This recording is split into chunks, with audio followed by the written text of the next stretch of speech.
Oh, my good friend, you are here to visit Rabbi of Elohim today because you have seen this Torah title and you want Rabbi of Elohim to give you the rightful interpretation to this title. So what title do we have? Have you seen the title? Torah Interpretation of Second Shemuel.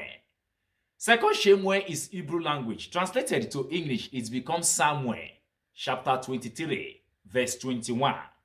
And we also have another title there that is called Shemot. Shemot is Hebrew language. Translation of Shemot to English, it becomes Exodus, chapter 19, chapter 17, verse 9. And we have another third Torah again that talks about Bamideba. Bamideba is Hebrew language. Translation of Bamideba to English, it becomes Number, chapter 20, verse 11. And the Egyptian had a spear in her hand. Is that not the title? Good. This refers to the rod you are seeing in her hand right now. And that title of Torah refers to the rod that Elohim was delivered into his hand. And it is written with the rod of Hashem in my hand, which is Shemot. Exodus chapter 17, verse 9. And this is the same rod that was created in dwelling of Shemot, which is Sabbath Eve, and was engraved with the holy name by a holy shaping. And with this rod, Moses committed the sin of smiting the rock, as it is written. And he smote the rock with the rod twice, which is Bamideba. Bamideba is Hebrew language. Translated to English, it becomes Number, chapter 20, verse 11. The Holy One, blessed be he, said to him, Moses, I have not given you my rod for this purpose.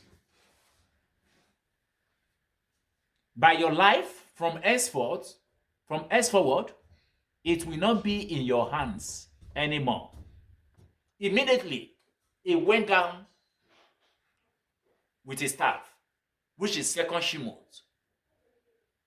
Samuel chapter 23, verse 21, signifying harsh judgment, and plucked the spear out of the hand of the Egyptian. From that moment onward, he lost the rod, which is the spear, and could never regain it. And he slain him with his own spear, meaning that because of the sin of smiting the rock with the rod, he died and did not enter the Holy Land, thereby causing this light to be withheld from Israel. He was renowned among the 13, referring to the 13 celestial years that he took from above and brought down below, and from them he took and became closer.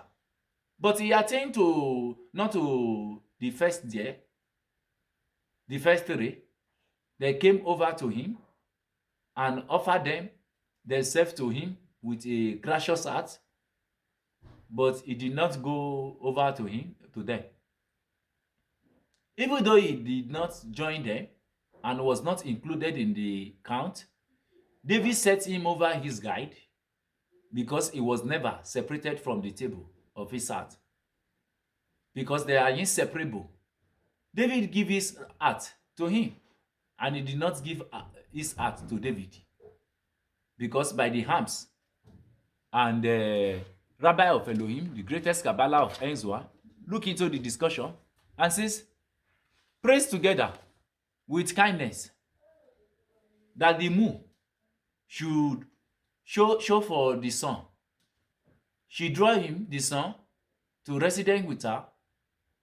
This is what the verse, and David set him on his guide. So may the peace of Shabbat Shalom be with each and every one of you as you listen to the teaching of Hashem Elohim of En Zohan today. My name remains the same Rabbi of Elohim, the greatest Kabbalah of En Zohan. Shabbat Shalom.